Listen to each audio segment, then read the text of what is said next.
बिस्मिल्लाहिर्रहमानिर्रहीम। अस्सलाम वालेकुम। कैसे हैं आप सब? उम्मीद है कि आप सब खैरियत से होंगे। आज मैं आपके साथ शेयर करूंगी कि देसी घी किस तरह से बनाना चाहिए। और लोग जो मिस्टेक करते हैं कि देसी घी उनका काफ़ी स्मेली सा होता है, तो मैं आपको कंप्लीट गाइड करूंगी। अच्छा, एक तो ये मिस्टेक करते हैं कि मलाई उन्होंने स्टोर कर ली है तो वो डायरेक्ट ही उसको पतीली में ऐड करके उसका देसी घी तैयार करते हैं। एक तो उसमें ये होता है कि आपको टाइम बहुत ज़्यादा लग जाता है, घंटे से डेढ़ लग जाता है, क्योंकि लो फ्लेम पे कुक करते हैं। और सेकंड ये कि पतीली जो है वो नीचे से बहुत ज़्यादा लग जाती है और गंदी हो जाती है और उसको क्लीन करना बड़ा मुश्किल हो जाता है। तो मैं आपके साथ शेयर करूंगी कि देसी घी हम 10 मिनट में कैसे तैयार कर सकते हैं, जिसके लिए मैंने ये 3 इंग्रेडिएंट हैं जो हमें इसमें इस्तेमाल करूंगी। एक तो ये मलाई है जिसे मैंने 15 से 20 दिन में मैंने इस तरह से जमा किया एक बाउल। और साथ ही इसमें ये दही जाएगी, 4 चम्मच दही है मेरे पास। और ये चिल्ड वाटर है जो इसमें मैं ऐड करूंगी। अच्छा, सबसे पहले हम क्या करेंगे, हम अपनी मलाइयों में ये जो 4 चम्मच दही है ये हमने अलग करके रखी थी, ये सबसे पहले हम इसमें ये ऐड करेंगे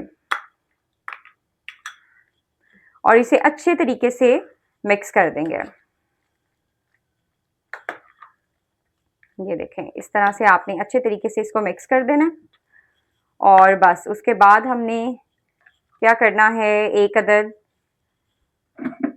जग लेना है और उसमें हमने अपनी मलाइयों को थोड़ी थोड़ी क्वांटिटी में इसमें ऐड करना है। और साथ ही हमने इसमें चिल्ड वाटर इसमें ऐड करना है। और फिर हम इसको अच्छे तरीके से ब्लेंड करेंगे कि हमारा जो बटर है वो इसमें से सेपरेट हो जाए और लस्सी हमारी इसमें से सेपरेट हो जाए, मतलब जो पानी है हमारा वो अलग हो जाए। बस ये देखिए, मैंने हाफ क्वांटिटी में इसको ऐड कर दिया है। और साथ मैंने इसमें डाल रही हूँ ये ठंडा चिल्ड वाटर जिसमें मैंने आइस भी डाली हुई है। बस अब मैं इसे अच्छे तरीके से ब्लेंड करूंगी तब तक जब तक कि मेरा बटर जो है वो सेपरेट ना हो जाए।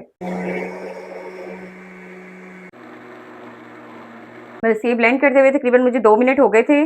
और जब आप देखें कि ब्लेंड करने के दौरान ढक्कन उठाकर देखें, जब देखें कि बटर जो है वो इस तरह पीसीस की फॉर्म में अलग-अलग अंदर मूव कर रहा है और साथ ही पानी जो है वो बिल्कुल उसमें से सेपरेट हो गया, तो उस टाइम पे आकर आप ब्लेंडर को बंद कर दें।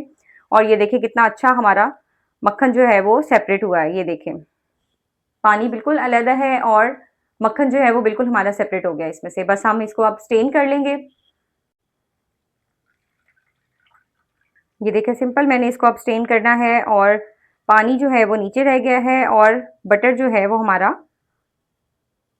ये देखें, ये बिल्कुल अलग हो गया।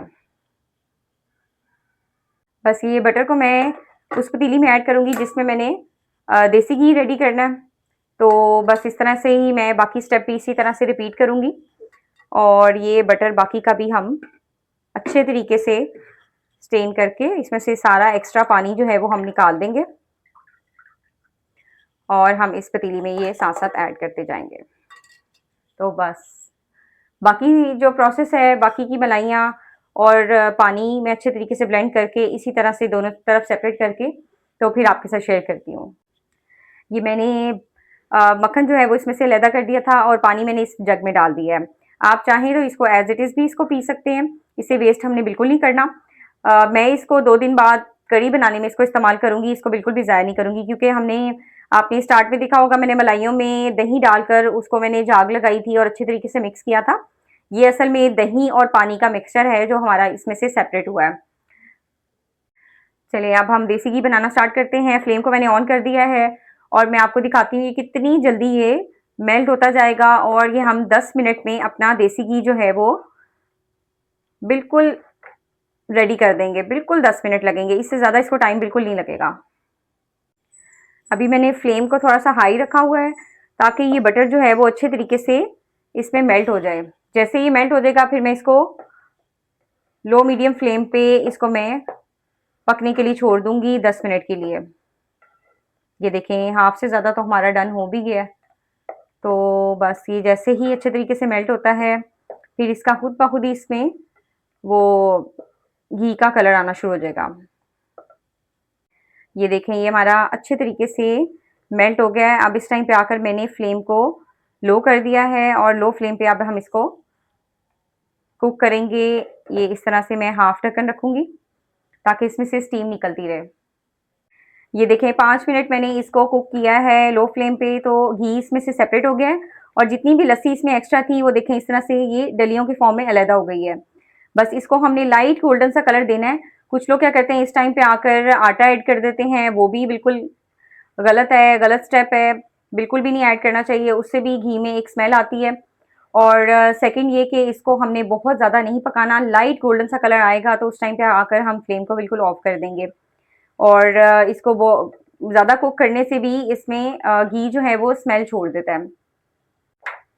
ये देखें इस टाइम पे आकर मैंने फ्लेम को ऑफ कर दिया है और ये देखें ये लाइट गोल्डन सा कलर आपको नज़र आ रहा होगा। बस ये इस पॉइंट पर आकर हमने घी को ऑफ कर देना है और बस ठंडा करके इसको स्टेन कर लें। ले जी मैंने इसको स्टेन कर लिया है। मेरे पास इस तरह से देसी घी का जार पड़ा हुआ था, उसमें मैंने इसको स्टेन करके इसमें मैं इसको स्टोर करूँगी। और इसे फ्रिज में रखने की ज़रूरत नहीं है, ये बाहर भी बिल्कुल ठीक रहता है। और देखिए कितना खूबसूरत इसमें येलो कलर आया है, इसमें कोई मैंने आर्टिफ़िशियल फ्लेवर नहीं डाला।